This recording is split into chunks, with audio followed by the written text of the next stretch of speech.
Amit Malviya, National IT Cell Chief of the Bharatiya Janata Party, the BJP dancing to victory in Madhya Pradesh, looking extremely strong in Rajasthan, and also now in Chhattisgarh in a very comfortable lead. If there was any question about what would happen in a BJP-Congress duel, I think you've smashed the Congress to smithereens in this election. Mr. Malviya, welcome and congratulations. Thank you, Rahul. I think this is a win for Prime Minister Modi's leadership. Modi ki guarantee, as he said in these state elections, particularly the Hindi heartland belt. And I think no other leader today, other than Prime Minister Modi, has a vision for this country to see a developed India by 2047. And that is what you see in action. He has delivered everything that he's promised. His credibility, the trust people have in him is what is driving the BJP to success in these three Hindi heartland states. The sweetest victory. Would I be right though, Amit Malviya? Would I be right, sir? First of all, congratulations. It's a huge day. Would I be right in saying there's a big difference now between the Hindi heartland, where you're a dominant party, where Mr. Modi is larger than life, and South India, where you would say that the Congress is the principal national party? Am I right, or is that an exaggeration, you think? Let me finish my point, Rajdeep. I will come to the question on Southern India and Telangana as well. The important issue that I wanted to bring to your notice is that the Congress lost power both in Rajasthan and Chhattisgarh, the two states where they were in power for the last 5 years. It is therefore quite obvious that the Congress does not know how to govern. The Congress does not know how to retain power after being in office. Perhaps it's a lesson for the chief ministers in these two states that running behind the Gandhis can secure you your job for 5 years, but it's not a guarantee for re-election. On the contrary, you have the BJP, which has won after 20 years again. Barring a brief period of 2 years when the Congress was in power, it's been BJP all the way.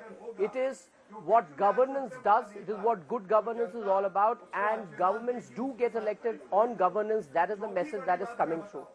Coming to Southern India and Telangana in particular, let's be very clear that this is a mandate against the KCR government.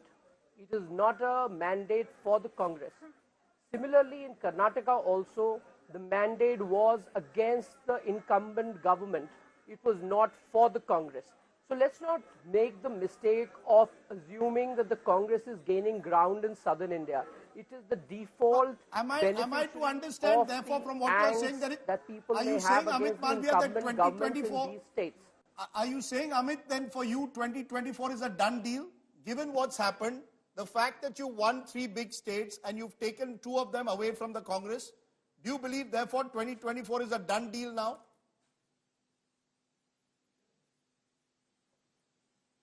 Look, we do not take any election as granted. We are going to work very, very hard for 2024. We are going to go to the people asking for a 3rd term for Prime Minister Modi. And that is how we fight all elections. We don't take the electorate for granted. We've never done it. And we never leave any election to chance. And 2024 is another election after these 5 states are done with. We will look at 2024 afresh as a new battle for the BJP. And at the end of the day, we have so much to talk about. And Prime Minister Modi has ensured that India today is looked up to in the world order. It is doing exceptionally well as far as the economy is concerned. Unemployment is at lowest ever. Things are on the right track. We are on path to being the 3rd largest economy by 25, 26. So there is a lot that is riding on the governance that Mr. Modi has delivered. We are going to talk about all this to the people of this country and of course hope that we will win the mandate. And let me tell you that the BJP will do exceptionally well in Lok Sabha in both Karnataka and Telangana. Take my word for it, because every time I kept telling your team that we are winning Chhattisgarh, there weren't too many takers. I'm telling you again, we will do exceptionally well in Lok Sabha and Telangana and in Karnataka, and that is what the truth of what is on the ground is. Talk to us for a moment, Mr. Malviya, about how the BJP turned it around in Chhattisgarh and in Madhya Pradesh, where the party's own internal surveys were predicting a much tougher fight. In Madhya Pradesh, some of them showing the Congress in the lead in Chhattisgarh till a few weeks before polling. From there, to turn it around, the fact that the Home Minister himself picking the tough states of Madhya Pradesh and Chhattisgarh, camping, going down on every seat, trying to figure out how to win, and probably the Congress taking their position a bit for granted, thinking they had it in the bag even before the votes had happened.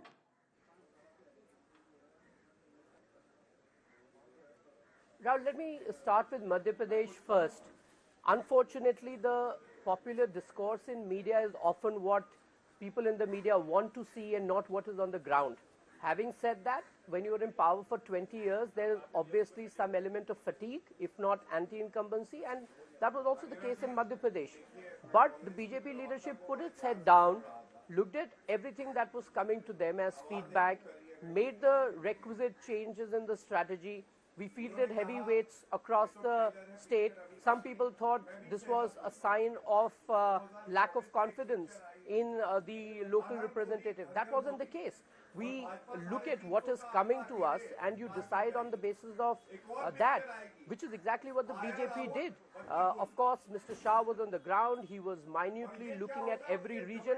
In fact, he traveled to every sambhag of the BJP in Madhya Pradesh and held meetings with party workers. That is what the commitment was, really down to the lowest level. And you see the results. I mean, the BJP has massively won Madhya Pradesh. Coming to Chhattisgarh, one big question, Amit. Answers Chhattisgarh. No one gave the BJP a chance till. Yeah, go ahead. No one gave BJP a chance in Chhattisgarh 3 months ago. But if I can take you back to the first rally that Prime Minister Modi held in Chhattisgarh, we realized that there was a great deal of spark in his rally and there were people who were flocking to it in very large numbers. And that made us think about the undercurrent, the corruption, the lack of governance, the apathy towards farmers, the liquor scam which destroyed families in Chhattisgarh. It was all there. There was huge anti-incumbency against Baghel. He may have been popular with the section of the media in Delhi, but he had not delivered on ground. And we started building on it. We realized that the people did not vote us out 5 years ago because they were unhappy with governance, because after all, we had been in power for 15 years after Chhattisgarh was formed. It was because we could not deliver on the bonus on the paddy is the reason why we got voted out. We made good that.